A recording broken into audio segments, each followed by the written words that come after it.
Okay, why don't we get started? I'm keeping my own time. I'm trying to be very strict with myself. We have 25 minutes before the question and answer, which is all going to be in this room. So everyone is coming to this room for the question and answer. So you don't need to move anywhere. Fill out your question cards. Can't quite hear me? Is that better? Okay. My name is Darlene Floden. I am a neuropsychologist at the Cleveland Clinic. What that means is that I have a PhD in psychology, but my area of expertise is brain function, how the brain helps us do things like remember and think and find our words and make decisions. And I specialize in Parkinson's disease, how Parkinson's disease and the medications to treat Parkinson's disease can affect thinking skills for some people. So I'm here to talk a little bit about what that can look like and give you some kind of general pointers on what you can do about it, because there are things we can do about cognition. Now, first of all, the cognitive changes that can occur in Parkinson's are extremely common. So as Dr. Rush was saying, don't ever feel like it's just me, because it is very, very common. In fact, pretty much everyone at some point in the disorder will notice some change in their thinking abilities. The onset of these can be a little difficult to predict. For some people, the thinking skills changes can start even before the motor symptoms start. But for other people, they can happen decades later. And so it's very variable for people. And it's hard to kind of tell when it might start because it's subtle. And I'm here to tell you that this talk is going to focus on Parkinson's, but what I'm about to say applies to every single person in this room, all right? The Parkinson's disease changes are very similar to the same changes that we see with age. So we all kind of go through this. In fact, anyone in the room over 40 is going to be thinking to themselves, wait, I do that. And that's the point. Thinking skills changes are a normal part of life. And so with Parkinson's, it can maybe get a little more obvious or a little more troublesome, and that's what we're going to talk about this month. So it can be more pronounced as time goes by. All right, we're going to talk about 4 areas of thinking skills today. The first one is something called executive function. And you can think of that as kind of the CEO of the brain. This is the controller that kind of helps us do lots of complex and complicated thinking things. We're going to talk about memory, because that's the one that people tend to notice the most and can kind of be more frustrating. We're going to talk about word finding.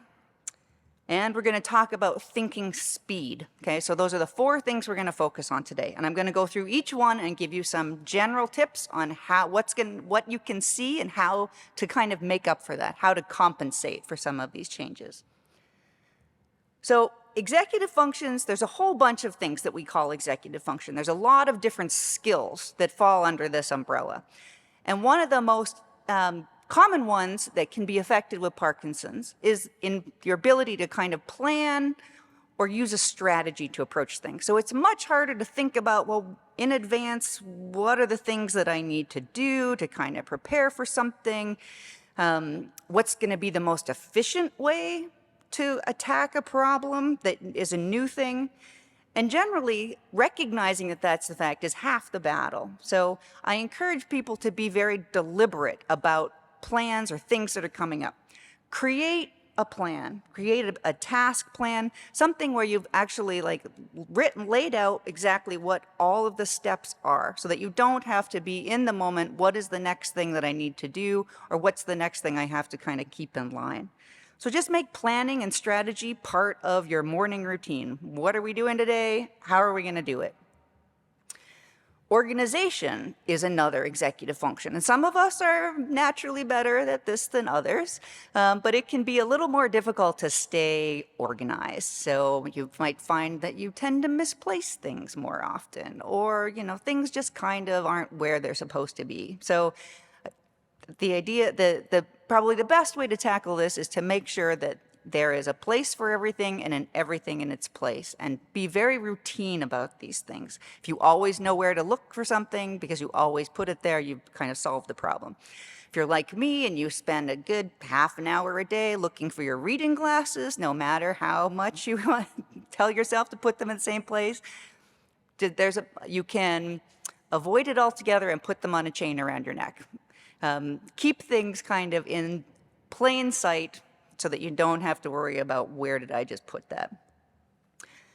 Another one is multitasking. So to be fair, everybody generally thinks, you know, I'm pretty good at multitasking. Well, it turns out the research shows we're all terrible at it. That's really, nobody is good at multitasking. Nobody should do two things at once. And that's particularly the case with Parkinson's disease because it is very difficult to kind of divide your attention between two things. It's also hard to switch back and forth rapidly. So you're working on thing A and somebody pulls you away and wants to talk about thing B, and making that mental shift is just harder to do. Thinking is a little more rigid. A lot of the thinking changes will parallel the body changes. Your body gets stiffer, your thinking gets stiffer. It's hard to be mentally flexible.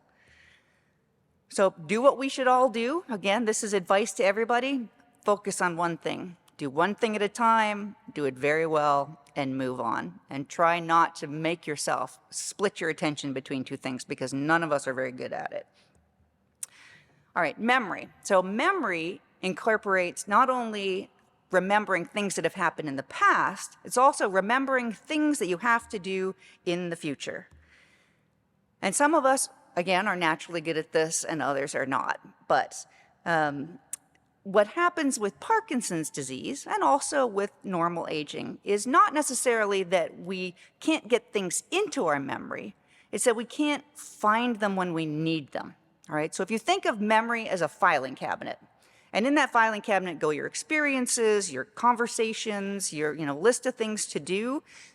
And so you put your file, you put your memory in the filing cabinet, and then you go away, and when you come back to find it, you open the door and you can't find it there. Everything is disorganized. Parkinson's disease can be like a little bit of a disorganized filing cabinet. And so the memory you want, you know it, but it's just not at your fingertips.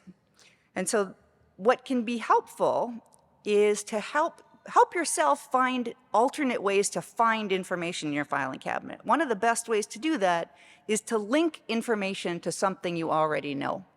So I could not remember that Empower You was on August 19th. If I was going to try and remember that, I was not going to show up here because I'm terrible with remembering dates.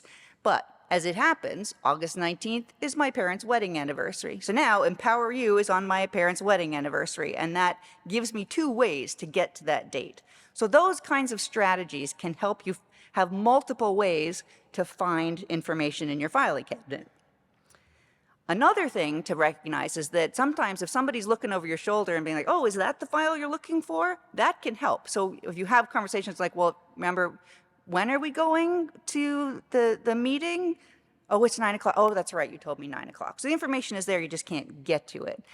What you can do is try and evoke as much information as you can to try and retrieve that memory. So it's not, someone says, well, you remember what Kevin said to us on Friday? And you say, wait, remind me, where were we at when we were talking to Kevin? And what is it we were doing? So the more information you can get about that memory, the easier it is to retrieve that memory. The same thing works in reverse. If you're talking to someone who's having trouble retrieving a memory, it's not, did anybody call while I was gone? It's did Betty call when I was gone? The more specific information that you can give, the more likely you are to be able to find that memory. And then finally, again, if the filing cabinet is just such a mess that it's not going to work, just avoid it altogether and make sure that everything is laid out for you. So I am a big fan of notes. Now, that note system can't be the back of every envelope that kind of comes in the mail. That system does not work in the long term. There has to be a whiteboard that you can write things on. If you're a smartphone kind of person, you can do those kinds of things. I have lists of lists to keep track of things. Lists are very helpful. I am a huge proponent of pill sorters. I'm sorry, we're going to repeat ourselves a lot today. We're all going to give you a lot of the same advice, but that's because it works. Pill sorters are huge. Did I take my medicine already? I don't remember. If you go to the pill sorter and it's gone, then you've done it. Using calendars, alarms, and timers. My life would fall apart without Siri or the Alexa assistant. I am constantly telling Alexa, remind me at 4 o'clock to take the dinner out of the oven or something like that. I mean, And I rely on those on a regular basis, and it just takes the heat off having to rely on your own memory, puts it in somebody else's court. One thing I do caution you about is, setting that alarm on your phone is a little bit like the old school way of tying a string around your finger. You suddenly remember you're supposed to do something, but you might not remember what it is you were supposed to do. So it's nice to have a system where you can have them actually remind you. So it's never Siri set an alarm for 4 o'clock. It's Siri set an alarm at 4 o'clock so I can do X. It's also setting your alarm because you need to take pills at 2:30. Do not turn that alarm off until you've taken your pills, because 9 times out of 10, you're going to shut that alarm off. And at 5 o'clock, you're going to say, oh, right, I didn't do that. So alarms and timers, hugely helpful, but use them wisely. Make sure you're paying attention to what you're telling it to do. Okay, word finding. This is one that we all do from time to time. How often do you get partway through a sentence and you cannot think of the word that you want? Sometimes it's a name. What's that person's name? That one is number 1 on the aging hit list. We all do that. Names are the first thing to go. But other things, you want to ask somebody to pass the salt. Can't come up with the word salt. We all do this from time to time. Sometimes it's right on the tip of your tongue and it just won't come, and it's very aggravating. So my advice there, number 1, don't panic.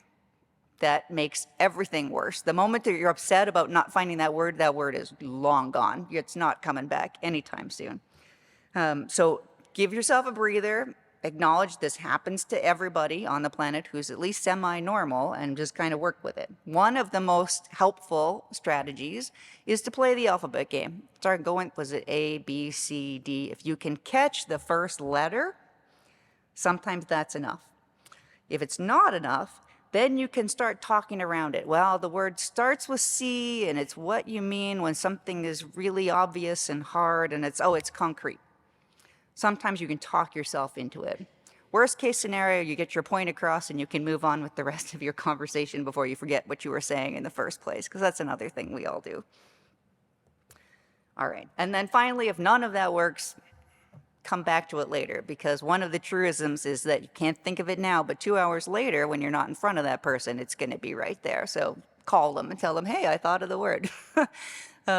Because that's real. That's the way life works. But those things get more and more frequent with Parkinson's, and they can be a little frustrating.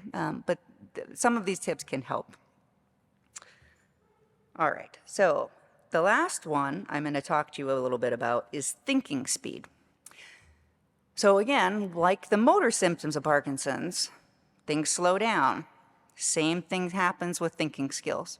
It just takes longer to process information, all right? That's just, again, it happens with aging, but with Parkinson's, it turns up the volume on this a little bit. It's a little harder to think on your feet, okay? When things slow down, it's harder to kind of make snap decisions or really take in lots of information. That's been a challenge today. You've been sitting in lots of talks where we give you tons of information, and you're like, wait, I got the first one. What was 2, 3, and 4? Now I'm back with you with 5, because it's hard to kind of keep up with some of this. So again, the thing to recognize is to just, half the battle is recognizing that. One strategy in conversation is just ask people to talk slower. If you're having dinner with friends and it's hard to kind of get into that conversation or kind of follow along with what they're saying, you can ask people to slow down. You can ask people to repeat themselves. That signals people you're interested in what they're saying. This is never a bad thing. What I like to do, if you're not comfortable with doing that, one tip is to blame it on your hearing and say, could you speak up? Because generally, people will A, repeat themselves, and B, they will slow down. If you make somebody talk louder, they need more breath, it slows down their speech. So, word to the wise, you can kind of try and fly under the radar a little bit with a couple of little tricks. Most importantly, plan some extra time for mental tasks. Again, you've heard today, it's no news to anybody in this room. You need to plan your day around your medications, oftentimes kind of know when they're going to be at their best. Try and schedule those mental kinds of tasks. If you got to sit down and pay bills, Give yourself some extra time, put it at the part of the day when you feel most alert and your medications are working well, all right? And just cut yourself some slack. Nothing works as fast as it did when we were 20, which, you know, we can kind of have a hard time getting used to, but that's just the way it works. So give yourself the extra time.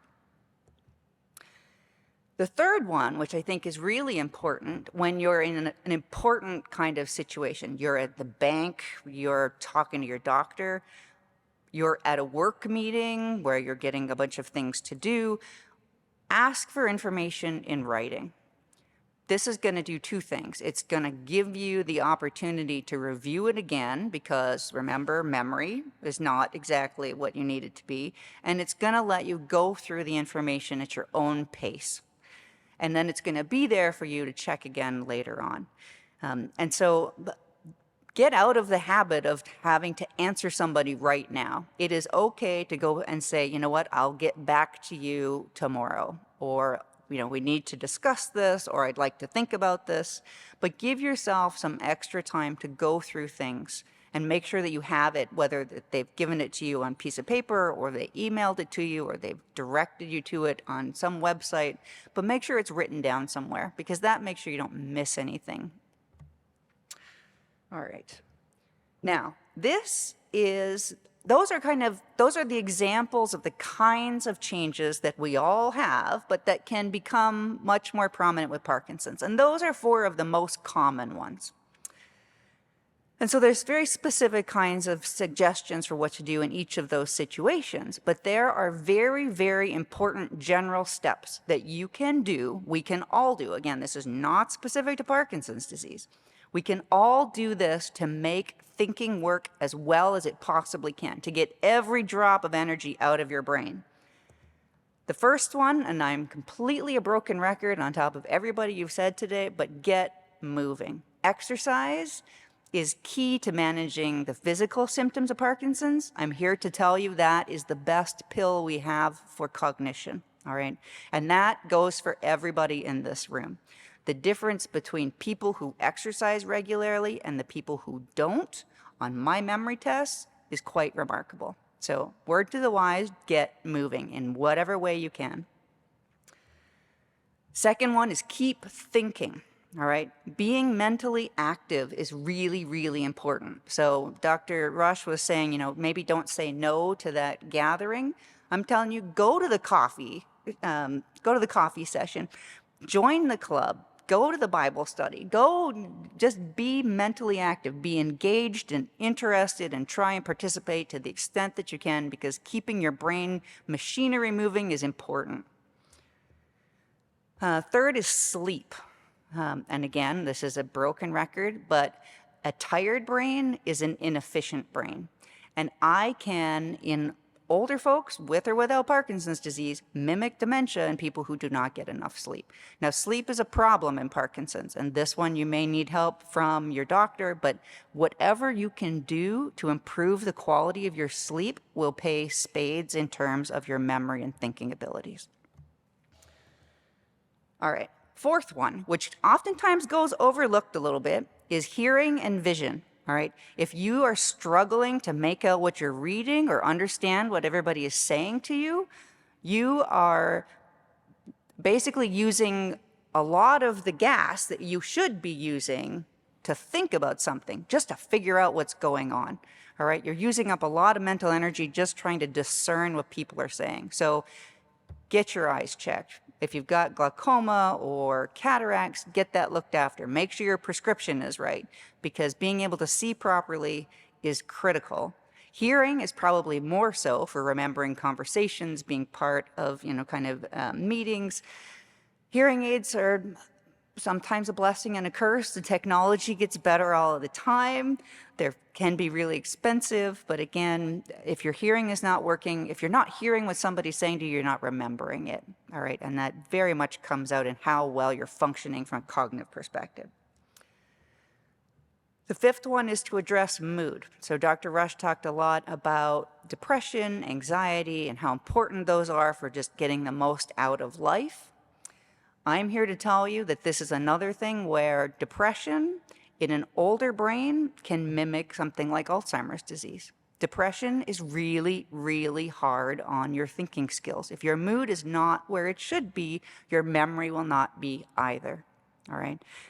And so talk to your doctor about a referral or about medications, or get engaged. Whatever you can do to make sure your mood is where it should be will also help with thinking skills. And then finally, the one that can be surprising to people is be very mindful of medications. There's a couple of things here. One is that there are some Parkinson's medications that we use to help with the motor symptoms that have an inverse or an opposite effect on memory. And so there are some medications that will help you walk better, but you'll be more forgetful. And not everybody is on these medications, but it's important to check with your doctor to say, you know what, is there anything I'm taking that might be affecting my memory? And that's the case for a lot of other kinds of disorders. So lots of us are on heart-related medications. Some of those medications can do bad things for memory.